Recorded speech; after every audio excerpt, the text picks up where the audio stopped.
Radio Martini, a clarion call for change.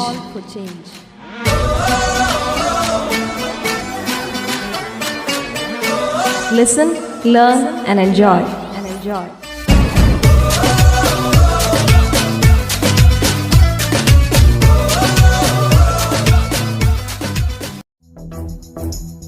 തൂലിക. എഴുത്തുകാരെയും രചനകളെയും പരിചയപ്പെടുത്തുന്നു. നിർവഹണം സ്വപ്ന രാജേഷ്. നമസ്കാരം പ്രിയ ശ്രോതാക്കളെ, തൂലികയുടെ പുതിയൊരധ്യായത്തിലേക്ക് എല്ലാ പ്രിയപ്പെട്ടവർക്കും സ്വാഗതം. ഇന്നത്തെ തൂലികയിൽ നമ്മുടെ അതിഥിയായി കൂടെയുള്ളത് സിവിൽ സർവീസ് അധ്യാപകനും മെന്ററും എഴുത്തുകാരനുമായ ജാഫർ അമീർ യൂസിയാണ്. 10 വർഷത്തോളം തിരുവനന്തപുരത്തും കോഴിക്കോടുമായി സർക്കാർ സർവീസിൽ ജീവനക്കാരനായി ജോലി ചെയ്ത ശേഷം ദീർഘകാല ലീവെടുത്ത് എഴുത്തിലേക്ക് തിരിഞ്ഞു. റസിയ സുൽത്താനയും ക്ലിയോപാട്രയും, പ്രണയം പ്രകൃതി വിപ്ലവം, ഇന്ത്യൻ ഹിസ്റ്ററി ക്യാപ്സ്യൂൾ, നോവലായ ആരവന്റെ ഏകദിന ഭാര്യമാർ തുടങ്ങി 7ഓളം രചനകൾ അദ്ദേഹത്തിൻ്റെതായി വായനക്കാരിലേക്ക് എത്തിയിട്ടുണ്ട്. യാത്രയും വായനയും ഏറെ ഇഷ്ടപ്പെടുന്ന ജാഫർ അമീർ യൂസിയുടെ എഴുത്തുവിശേഷങ്ങളാണ് ഇന്നത്തെ തൂലികയിൽ. നമസ്കാരം ജാഫർ സാറിന് തൂലികയിലേക്ക് ഹൃദ്യമായ സ്വാഗതം. Thank you. ആദ്യമായിട്ട് തന്നെ എന്താണ് ചോദിക്കാനുള്ളത്, സാറിൻ്റെ പുസ്തകങ്ങൾ ഇതിനോടകം 7 രചനകൾ പുറത്തേക്ക് വായനക്കാരിലേക്ക് എത്തിക്കാൻ കഴിഞ്ഞു. തീർച്ചയായിട്ടും ഈ പുസ്തകങ്ങളെപ്പറ്റി ഒന്ന് പറയാമോ? പുസ്തകങ്ങളെക്കുറിച്ച് പറയാം. അതായത് സ്കൂൾ കോളേജ് തലം തൊട്ട് തന്നെ കുറച്ചൊക്കെ ലൈറ്റായിട്ടൊക്കെ എഴുതി തുടങ്ങിയതാണ് ഞാൻ. പിന്നീട് അത് പബ്ലിഷ് ചെയ്തതും അതല്ലാതെ വീട്ടിൽ തന്നെ ഇഷ്ടംപോലെ സാധനങ്ങൾ അന്ന് എഴുതിയത് ഇപ്പോഴും കിടപ്പുണ്ട്. പക്ഷെ അതൊന്നും നമ്മൾ ഇതുവരെ പബ്ലിഷ് ചെയ്യാനൊന്നും പറ്റിയിട്ടില്ല കേട്ടോ. പിന്നെ 2002 ശരിക്കും കോളേജിൽ ഒരു നാടകം അവതരിപ്പിക്കുന്നത്. അതിൻ്റെ സ്ക്രിപ്റ്റും സംവിധാനമൊക്കെ ഞാൻ തന്നെയാണ് ചെയ്തത്. അത് കഴിഞ്ഞ് 2016 ജോലി കിട്ടിയ ശേഷം 2016 കേരള മോഡൽ ഡെവലപ്മെന്റ് എന്ന് പറഞ്ഞിട്ട് വിജയരേഖ പബ്ലിക്കേഷനിലൂടെ ഒരു സീരീസ് ആയിട്ട് കണ്ടിന്യൂസ് ആയിട്ട് ഒരു ലേഖന പരമ്പര ചെയ്തിരുന്നു. അങ്ങനെയാണ് കുറച്ചും കൂടെ സീരിയസ് ആയ എഴുത്തിലേക്ക് വരുന്നത്. അത് ശരി. 2016 ശേഷം ഒരു 3 വർഷത്തോളം എനിക്ക് കാര്യമായിട്ടൊന്നും എഴുതാൻ പറ്റിയില്ല. അതിനുശേഷം 2019 ജോലി ലോങ് ലീവ് എടുത്ത ശേഷം നല്ല രീതിയിൽ എഴുത്തിലേക്ക് ഞാൻ ഫോക്കസ് ചെയ്യാൻ തുടങ്ങിയത്. 2019 ഇന്ത്യൻ ഹിസ്റ്ററിയുടെ ഒരു പുസ്തകം പബ്ലിഷ് ചെയ്യുന്നത്. അതേപോലെ 2019 തന്നെയാണ് ഇന്ത്യയുടെ കലയും സംസ്കാരവും, ക്ലാസിക്കൽ ഡാൻസ് ഓഫ് ഇന്ത്യ എന്ന് പറയുന്ന ഒരു പുസ്തകം നമ്മുടെ ആമസോൺ കിൻഡിൽ വഴി പബ്ലിഷ് ചെയ്തിട്ടുണ്ട്. 2 പുസ്തകങ്ങൾ. 2 പുസ്തകമല്ല, മൂന്നാമത്തെ ഒരു ട്രാൻസ്ലേഷൻ വർക്കും കൂടെ അതേ വർഷം തന്നെ ചെയ്തിരുന്നു. ഡീമൺസ് ഓഫ് തീഫ് എന്നാണ് ആ പുസ്തകത്തിന്റെ പേര്. കാമിൽ കിലാനി എന്ന് പറയുന്ന അറിയപ്പെട്ട ഒരു അറബിക് റൈറ്ററുടെ പുസ്തകം ട്രാൻസ്ലേറ്റ് ചെയ്തതാണ് ആ വർക്ക്. ഇത്രയാണ് 2019 ചെയ്തത്. പിന്നെയും ഒരു 6 വർഷത്തോളം ഒരു ഗ്യാപ്പ് വന്നു. ഗ്യാപ്പല്ല, ആ സമയത്തൊക്കെ ഞാൻ എഴുതുന്നുണ്ട്, പബ്ലിക്കേഷനിലേക്ക് വന്നിട്ടില്ല. പിന്നെ 2025 പബ്ലിക്കേഷൻ മേഖലയിലേക്ക് വരുന്നത്. അത് സൃഷ്ടിപഥം എന്നുള്ളൊരു പബ്ലിക്കേഷനിലൂടെ ആദ്യമായിട്ടൊരു ചെറുകഥ പബ്ലിഷ് ചെയ്യണത്. പ്രതികാരം എന്ന് പറയുന്ന ഒരു ചെറുകഥയാണ് ആദ്യമായിട്ട് ചെയ്തത്. അതേ വർഷം തന്നെ ഒരു കവിതയും, ഇരുളെടുത്ത ഭൂമി എന്ന് പറയുന്ന ഒരു കവിതയും അതേ വർഷം തന്നെയാണ് ചെയ്തിട്ടുള്ളത്. അതും സൃഷ്ടിപഥത്തിന്റെ പബ്ലിക്കേഷനിൽ തന്നെയാണ് ചെയ്തിട്ടുള്ളത്. നമ്മുടെ മുണ്ടക്കൈ ദുരന്തത്തിനെ കുറിച്ചുള്ള ഒരു ചെറിയൊരു കവിതയാണ്. അത് കഴിഞ്ഞ് 2025 തന്നെയാണ് ആദ്യത്തെ ചെറുകഥാ സമാഹാരമായിട്ടുള്ള റസിയ സുൽത്താനയും ക്ലിയോപാട്രയും എന്ന് പറയുന്ന പുസ്തകം പുറത്തിറങ്ങുന്നത്. അതെനിക്ക് ഭയങ്കര സന്തോഷം തന്നൊരു പുസ്തകമാണ് റസിയ സുൽത്താനയും ക്ലിയോപാട്രയും. അതിന്റെ പേര് തന്നെ എല്ലാവർക്കും ഭയങ്കര ഇഷ്ടമായിരുന്നു. ഒരുപാട് പേര് അത് അക്സെപ്റ്റ് ചെയ്തു. അങ്ങനെ പല രീതിയിൽ ചോദിക്കാനാ വന്നത്. അപ്പോൾ എന്താണത് എന്നുള്ളൊരു ആകാംക്ഷ ഉണ്ടാക്കുന്ന ഒരു പേരാണെന്നൊക്കെ എല്ലാവരും പറഞ്ഞു. പക്ഷെ നല്ല ഭംഗിയായിട്ടുള്ള ഒരു വർക്കായിരുന്നു. അതിന്റെ ലേഔട്ടും കാര്യങ്ങളും ഒക്കെ ഭംഗിയായിട്ടാണ് അവർ ചെയ്തു തന്നിട്ടുള്ളത്. സൃഷ്ടിപഥത്തിന് വീണ്ടും ഒരിക്കൽ കൂടി നന്ദി പറയേണ്ടിയിരിക്കുന്നു. അപ്പോൾ ആ ഒരു വർക്ക് എനിക്ക് വളരെ മുന്നോട്ടുള്ള ഒരു യാത്രയ്ക്ക് ഭയങ്കര പ്രചോദനമായിട്ടുണ്ട്.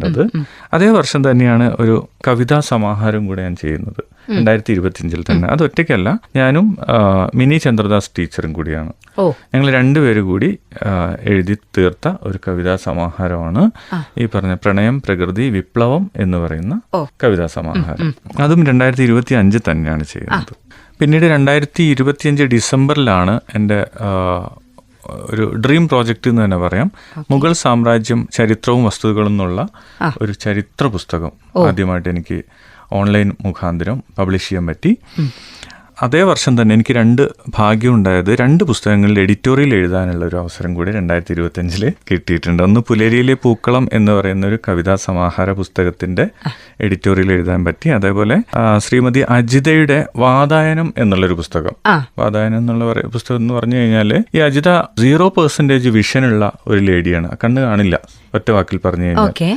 പൂർണ്ണമായും കാഴ്ച പരിമിതിയുള്ള ആ കുട്ടിയുടെ ആത്മകഥയാണ് വാതായനം. അവരുടെ ആ ഒരു പുസ്തകത്തിന് എഡിറ്റോറിയൽ എഴുതി പബ്ലിഷ് ചെയ്യാനുള്ള സഹായങ്ങളൊക്കെ ചെയ്തു കൊടുക്കാൻ പറ്റി.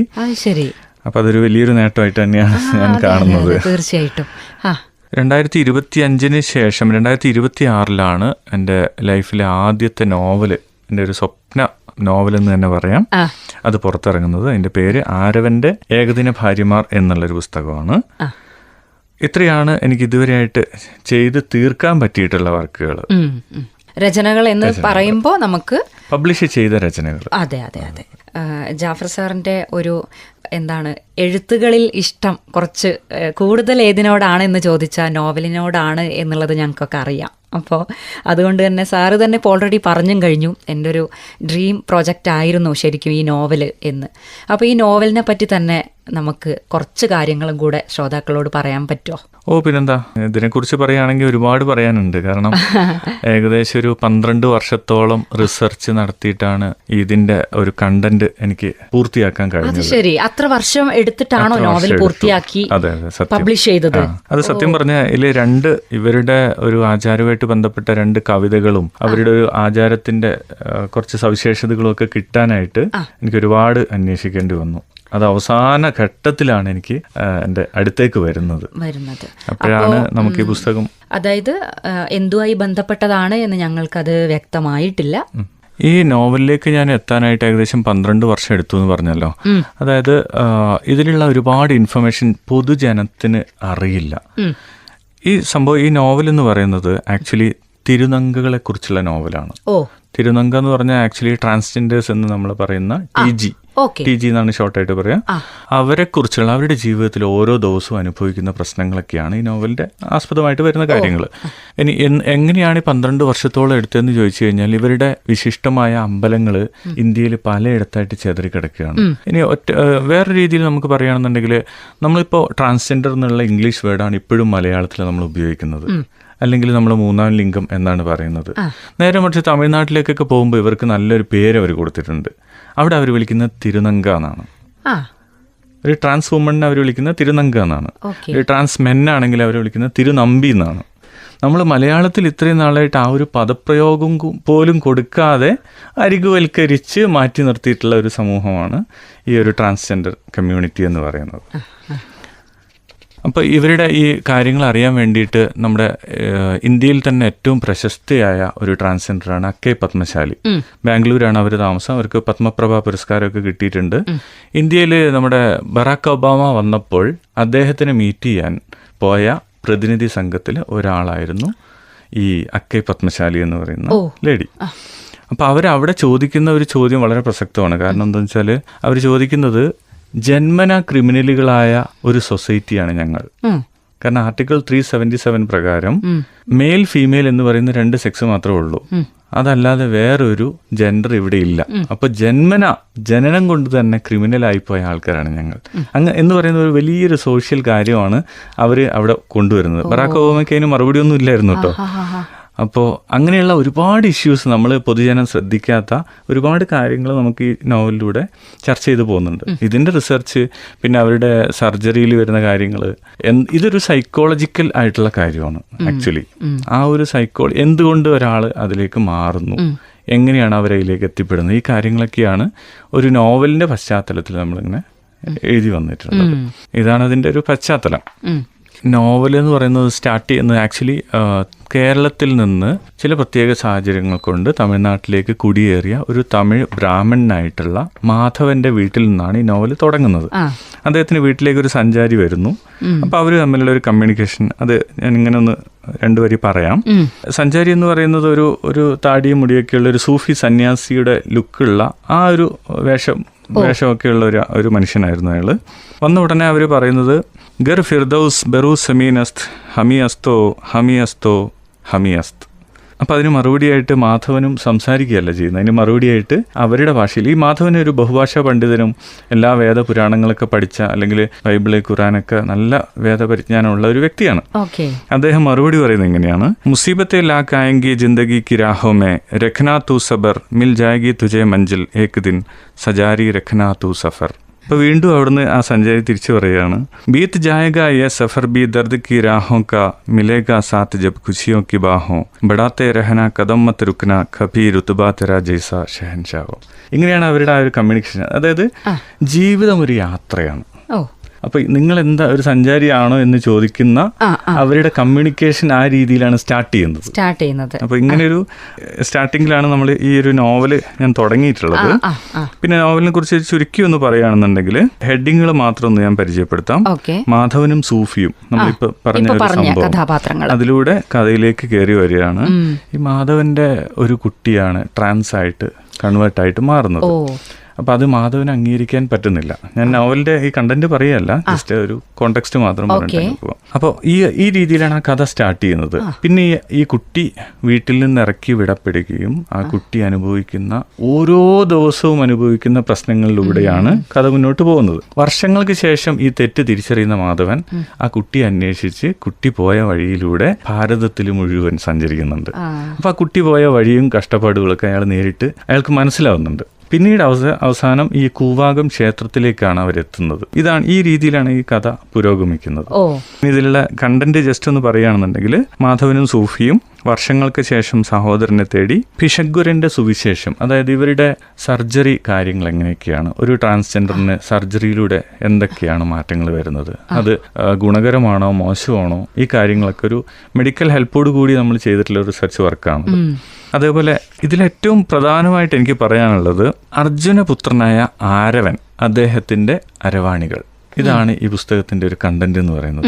ശരിക്കും ഈ പുസ്തകത്തിന്റെ പേര് തന്നെ ആരവന്റെ ഏകദിന ഭാര്യമാർന്ന, നമ്മൾ പെട്ടെന്ന് കേട്ട ഒരു തെറ്റിദ്ധരിക്കുന്ന പേരാണ് തീർച്ചയായിട്ടും ആരവന്റെ ഏകദിന ഭാര്യമാർ എന്ന ഒരു ക്യാച്ചി ആയിട്ടുള്ള അട്രാക്റ്റീവ് ആയിട്ടുള്ള ഒരു പേരും കൂടിയാണ്. പക്ഷെ തെറ്റിദ്ധാരണ ഉണ്ടാവാൻ സാധ്യതയുള്ള ഒരു പേരും കൂടിയാണ്. പക്ഷെ എന്താ സംഭവം എന്ന് വെച്ചാല്, മൂന്നാം ലിംഗത്തിലുള്ള ആൾക്കാർക്ക് വിവാഹം എന്നുള്ളത് ഒരു കിട്ടാക്കനിയാണ്. അവരുടെ ജീവിതത്തിൽ ഒരിക്കലും സംഭവിക്കാത്ത കാര്യമാണ് വിവാഹം എന്ന് പറയുന്നത്. ഇവിടെയാണ് നമ്മുടെ പുരാണത്തിലുള്ള അർജുനന്റെ മകനായ ആരവന്റെ കഥ പ്രസക്തമാകുന്നത്. ആരവന്റെ കഥ എന്താന്ന് വെച്ചാല്, ആരവൻ ഒരു മഹാവീരനായ മനുഷ്യനാണ്. മഹാഭാരത യുദ്ധത്തിലെ ഒരു അറിയപ്പെട്ട വില്ലാളി വീരനായ അർജുനന്റെ പുത്രനാണ് ആരവൻ. ഈ ആരവൻ യുദ്ധത്തിൽ പങ്കെടുക്കാൻ വേണ്ടിയിട്ട് വരികയും അപ്പോൾ കൃഷ്ണൻ അവനുമായിട്ടുള്ള സംഭാഷണങ്ങളും, അതാണ് ഇതിന്റെ ഒരു കണ്ടന്റ്. അവസാനം ഈ വില്ലാളി വീരനായ ആരവൻ പങ്കെടുക്കുന്ന സൈഡ്, അല്ലെങ്കിൽ ഏത് വശത്താണോ ആരവൻ ചേരുന്നത്, ആ വശം എന്ത് ചെയ്യും, ഈ മഹാഭാരത യുദ്ധം വിജയിക്കും. ഇതാണ് അതിന്റെ ഒരു കൺസെപ്റ്റ്. അതറിയുന്ന കൃഷ്ണൻ പറയാണ്, അങ്ങനെയാവുമ്പോൾ ഒരു യുദ്ധത്തിന്റെ ആവശ്യമില്ലല്ലോ, ആരവൻ ഏത് സൈഡിൽ ചേർന്ന് കഴിഞ്ഞാലും ആ വശം വിജയിക്കുകയാണെങ്കിൽ പിന്നെ യുദ്ധത്തിന്റെ കാര്യമില്ല. അതുകൊണ്ട് നന്മയ്ക്ക് വേണ്ടിയിട്ട് നീ ജീവത്യാഗം ചെയ്യാന്ന് പറയുകയാണ്. അങ്ങനെ നന്മയ്ക്ക് വേണ്ടിയിട്ട് ഈ ആരവൻ ജീവത്യാഗം ചെയ്യുകയാണ്. ജീവത്യാഗം ചെയ്യുമ്പോൾ അവസാനത്തെ ആഗ്രഹമായിട്ട് പുള്ളി പറയുന്നത്, എനിക്ക് ഒരു ദിവസം ഒന്ന് വിവാഹിതനായിട്ട് ജീവിക്കണം, കല്യാണം കഴിച്ച് ജീവിക്കണം. ആരും തയ്യാറാവുന്നില്ല. ആര് തയ്യാറാവും? ഒരു സ്ത്രീയും തയ്യാറാവില്ലല്ലോ. അവിടെ കൃഷ്ണൻ ഒരു മോഹിനിയുടെ വേഷം കെട്ടിയിട്ട് ഒരു ദിവസം അർജുനന്റെ കൂടെ താമസിക്കുകയാണ്. പിറ്റേ ദിവസം എന്ത് ചെയ്യുന്നു, ഈ അർജുനന്റെ പുത്രൻ ആരവന്റെ ആത്മാഹുതി ചെയ്യുന്നു. ആത്മാഹുതി ചെയ്തതോടുകൂടി ഈ ഭാര്യ വിധവയാകുന്നു. ഇതാണ് ഈ ഭാര്യ എന്ന് പറയുന്ന ഒരു ട്രാൻസ്ജെൻഡർ എന്നുള്ള രീതിയിലാണ് അവിടെ പോർട്രേ ചെയ്യുന്നത്. അപ്പൊ ലോകത്തുള്ള ട്രാൻസ്ജെൻഡേഴ്സ് എല്ലാവരും തമിഴ്നാട്ടിലെ കൂവാകം എന്ന് പറയുന്ന ക്ഷേത്രത്തിലേക്ക് എത്തുകയും അവിടെ വെച്ച് ഒരു ദിവസം ഈ ആരവനെ കല്യാണം കഴിക്കുന്നതായിട്ട് സങ്കല്പിക്കുകയും പിറ്റേ ദിവസം അവർ വിധവകളായിട്ട് മാറുകയും ചെയ്യുന്ന ഒരു വലിയ ചടങ്ങ് തമിഴ്നാട്ടിൽ വെച്ച് നടക്കാറുണ്ട് എല്ലാ വർഷവും, കൂവാകം ക്ഷേത്രത്തിൽ വെച്ചിട്ട്. അപ്പൊ അവിടേക്ക് ഏകദേശം 100,000-ലധികം ട്രാൻസ്ജെൻഡേഴ്സ് ആണ് ഓരോ വർഷവും വരുന്നത്. അവരാണ് ആരവന്റെ ഏകദിന ഭാര്യമാർ. ഓക്കെ, അപ്പോൾ പുരാണമായിട്ട് ഇതിനൊരു ബന്ധമുണ്ട്. അത് തന്നെ. എന്നാലിട്ട് ഇപ്പം സാറ് നേരത്തെ പറഞ്ഞതിൻ്റെ അർത്ഥം ഇപ്പോഴാണ് മനസ്സിലായത്. ഇതൊരു ഡ്രീം പ്രൊജക്റ്റാന്ന് പറഞ്ഞത് 12 വർഷക്കാലം എടുത്തു എന്ന് പറഞ്ഞത് ഒക്കെ അത്രമേൽ ഒരു റിസർച്ചും കാര്യങ്ങളും നടത്തിയിട്ട് എഴുതിയതാണ്. കാരണം 3 തവണ ഞാൻ ഇവിടെ തന്നെ പോയിട്ടുണ്ട്. ഈ കൂവാകത്തെ ഈ ഉത്സവം കാണാനായിട്ട് 3 വർഷങ്ങളായിട്ട് ഞാൻ പങ്കെടുത്തിട്ടുണ്ട്. അത് നേരിട്ട് കണ്ടു, അവിടുന്ന് ഫോട്ടോയും വീഡിയോയും അതിൽ മാക്സിമം പങ്കെടുക്കുകയൊക്കെ ചെയ്തു. അങ്ങനെ അതിൻ്റെ കാര്യങ്ങളൊക്കെ നേരിട്ട് നമ്മൾ കാണുമ്പോഴാണ് ശരിക്കും. കാരണം ഇന്ത്യയിൽ നിന്ന് മാത്രമല്ല, വേൾഡ് വൈഡ് ആയിട്ടുള്ള ട്രാൻസ്ജെൻഡേഴ്സ് വരുന്ന ഒരു സ്ഥലമാണ്. അതിൽ ജർമ്മനിയിൽ നിന്നുള്ള ആൾക്കാരുണ്ട്, ലാറ്റിൻ അമേരിക്കയിൽ നിന്ന് വരുന്ന ആൾക്കാരുണ്ട്. അങ്ങനെ വ്യത്യസ്തമായ ആൾക്കാർ നമ്മുടെ ഇന്ത്യയിൽ അവരുടെ ഒരു സെന്ററായിട്ട് കണ്ട് അവിടെ എത്തുന്നുണ്ട്. കാരണം അത് അവരുടെ ഒറ്റ ഹോപ്പാണത്, ഒരു ദിവസം. അതാണ് അവരുടെ ഒരു പ്രതീക്ഷ. ശ്രോതാക്കൾ ഇത്രയും നേരം കേട്ടത് എഴുത്തുകാരൻ ജാഫർ അമീർ യൂസിയുടെ എഴുത്തുവിശേഷങ്ങളാണ്. അടുത്ത അധ്യായത്തിലും നമുക്കത് തുടർന്ന് കേൾക്കാം. തൂലികയുടെ ഈ അധ്യായം ഇവിടെ അവസാനിക്കുകയാണ്. എല്ലാ പ്രിയപ്പെട്ടവർക്കും നന്ദി, സ്നേഹം.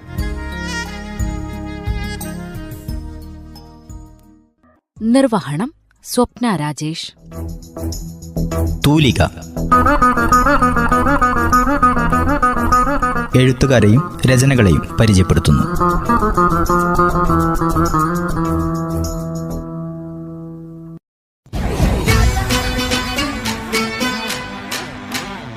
Radio Martini, a clarion call for change.